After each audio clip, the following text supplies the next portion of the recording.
how to check login history on Facebook. Now this is really simple, so before moving on with that, if you're new to our channel, go down below and hit the subscribe button, and don't forget to press the bell icon so you don't miss out on upcoming videos. Now let's start.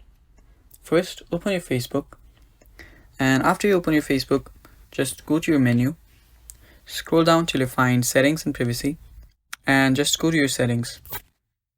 Now when you reach your settings, the place you want to go is just scroll down till you find activity log.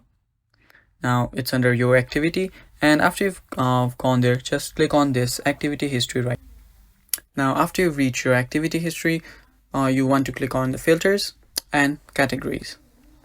After you clicked on that, just go to your logged information and just tap on location and tap on all. Now here you will see all the location from where your any activity has been done in your Facebook.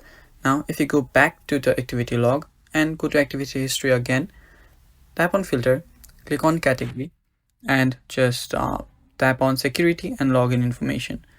Now here you will see three options. First is logins and logouts, another is where you've logged in, and third one is recognized devices. If you tap on login and click on all, you will see all the devices that you have logged in from. Now there are different other options too. Let us go through it again. Security and information, and where you are logged in, click on all, and there you can see there are different options, all the IP addresses, all the devices that you've connected in, and each of its IP addresses there. So that is how you check your login history on Facebook. Thank you for watching. That is all for the video. Stay tuned. Bye bye.